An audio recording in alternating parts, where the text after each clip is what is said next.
So, this new anime called Charlotte, Episode 1. It all starts up with our Lelouch-looking mother effer, who has this weird power, I'm guessing. After him giving off his own little quote and stuff, we see the name of the show called Charlotte.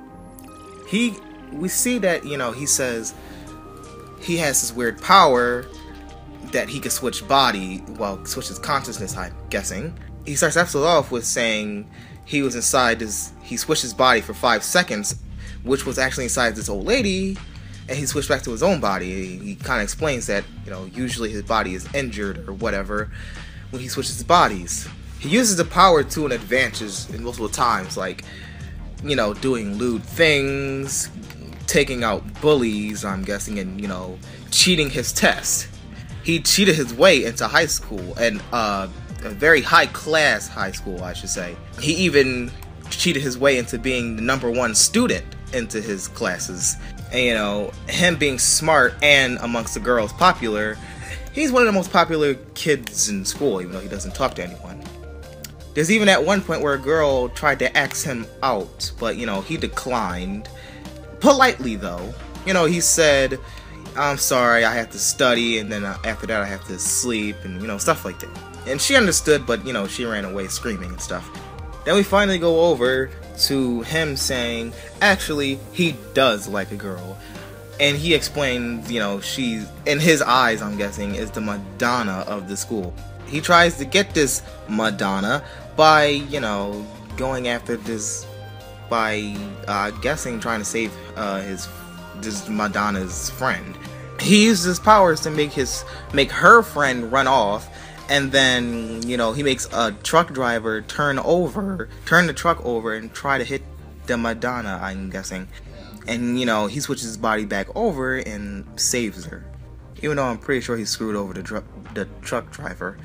He takes the girl to the nurse's office because I guess her leg got injured. After she got her leg, fixed up, he's about to go home, and, one of the girls, the one he likes, invites him to go to a pancake shop, I'm guessing, because she said her and her friend was about to go out to get pancakes and everything. And, she invites him. He declines and said he shouldn't. It should be something like that should be, between friends. He's just a random guy that just happened to save you. In her eyes, at least. The girl's friend, she hatches a plan, and, she fakes a phone call, and, she says, yeah, she has to go home because her brother came home and wants sushi, and orders sushi for the whole family, and she runs off, leaving the girl on her own, and our protagonist. Even though our protagonist obviously saw that was just fraud, and she just wanted those two to be together, which he agrees, so he salutes her off. Anyways, our protagonist and the girl goes to the pancake shop, and she teaches him a special way to eat pancakes. I'm guessing that it looked the same way everyone else in the world eats pancakes, but whatever. Then, after everything in the pancake shop, well, that was everything what I just explained. Actually, that was more like a date, but, Anyways, the next day after school, or sometime during school, she gives him a text and says, "Shall we go home together today?" And I guess he accepts because, he likes her. It's normal things like now while he's in school makes you forget that he has his powers. So all of a sudden he gets called to the student council room where he's accused of cheating, which he was, but they don't know that. So he was forced to take a test, the same test again. If he had 90% or higher, he would be innocent. If he had anything lower, he would be guilty. He declines the test, but, that's countered by the guy inside the student council room by saying, if you leave now, you will be expelled. So, after hearing that, he sits down and takes the test. So he uses his powers to try to cheat, but, he comes back, he sees, when he's inside the other guy's body, he just sees a weird, lewd picture and rips it up, goes back in his body, to find out there's some strange girl next to him that was recording him. The guy in front of him, well, before that he noticed the girl, he says to the guy, the guy asks him, "Why did I rip up the paper?" And he asks, "Well, I kind of just saw you rip it, But the girl next to him was recording him, and you know, she asks him, how do you know that he ripped up the paper if you weren't looking? She even somehow had video proof. And she also knows about his powers because she's been recording him all the time during taking a test, when he kicks some other guy in the face, and now I'm guessing she's some type of FBI agent of some type of sort. Crazy thing is, she's not from their school, so what is she doing there? He tries to make an excuse that he has some type of sleeping thing going on, but you know, somehow she has his medical papers. I don't know why. Again, what is the student council from another school doing at their school? Shouldn't she be like counseling at the other school that she goes to? He runs out the building after, you know, he's accused and everything. And, you know, he runs into, what's her face? I really did forget everyone's name. But anyway, he runs into her, the girl that he likes, and he tries to make her run with him. But she falls over and he, like, you know, kind of like runs off and, like, you know, forget her. I'm being chased. Run. After he runs out the school building, he's in the city, I'm guessing, running home and everything.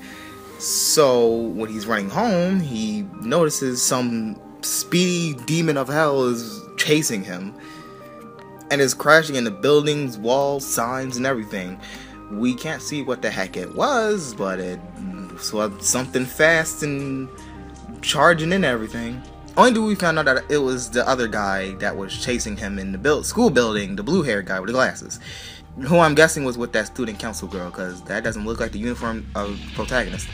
So when the blue-haired guy sees our protagonist, he sonic booms Mach 5s right at our protagonist and jumps into the air and skips across water. Protagonist, you know, finally gets to talk to him, and he says, what was that? And he says teleportation.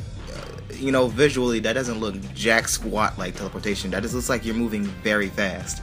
I mean, that is what teleportation is, moving to one place to another, like, at supersonic speeds, but you could literally see him moving. So it's not teleportation, you're just moving like the Flash. The guy also explains that he's been hospitalized because of this. He's been hospitalized a lot because... Then the girl with the camera appears.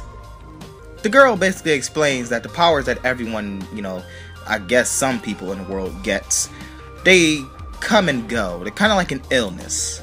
You get them and they disappear. So sooner or later, those powers are going to, you know, disappear. The girl's ability is to, you know, target one person and make that person not be able to see her, but everyone else around her can. Basically, right here, what it says, her ability is to hide from visual recognition from one target. That's basically her ability. Then the girl asks that, you know, he joins her student council, which is weird. I didn't know one can do that. Can you do that? How can a student from another school enter the student council of another school? The girl explains that her and the blue-haired guy next to her also cheated their way, because she said, you know, you cheated your way through life, and you know, that's exactly what type of person we want, just like us. I think that's how I remember it. Well, that's how I remember it. Yeah. When our protagonist gets home, I guess his little sister explains that both of them are transferring schools. Okay. Wow. This scene of him at home is boring. He's just sitting, eating, and talking to his sister. Not about anything important, though. I mean, he does explain that the next day, him and his sister are moving, so she should get some sleep, but, you know, other than that, nothing. Nothing important. Anyways, the next day, I guess, you know, they move out into their new home, which is security locked. Seriously, there is security everywhere. There's 2 security guards. They go through metal detectors. I think those were metal detectors, unless they were just regular doors. And there's like cameras that's just watching him menacingly. Anyways, I'm guessing that afternoon or the next day, he's talking to the girl he likes again. And, you know, they're at the pancake shop, or whatever the place is, and he's telling her that he's transferring to another school. All she really wanted was, what the heck happened the other day? But, he asked that she would at least see him once, or was it her that said it? Either way, they one of them said that can they at least see him once a week, but you know, yeah, he said can you at least see him? No, she said can she at least see him once a week? He said that's still a problem, he's too far away, unless I'm still confused. Then he says he can't even come to her because I guess he's in a way he said he's restricted to doing so. Well, at least on his own. In the end, she just says, let's just go our separate ways. Whatever. She'll remember him saving her life for the rest of her life, and that is all. She basically turned him down in the most politeliest of ways. And then she walked away with a sassy walk. Oh man. And boy is he heartbroken. Anyways, the other girl and the blue hair guy kinda goes to his house and, you know, they kinda just break in. But, you know, they came over to help, I guess. That's what they did. So Miss Student Council girl is with our protagonist's little sister, and, you know, she says, let me show you a trick. She's like, okay, and she turns invisible and reappears behind the little sister. Weird. And, you know, she's not freaking out. She's just excited that she can do a magic trick.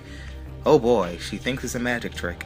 Anyways, this Huddle girl appears on TV. The song girl lady that was mentioned earlier in the episode.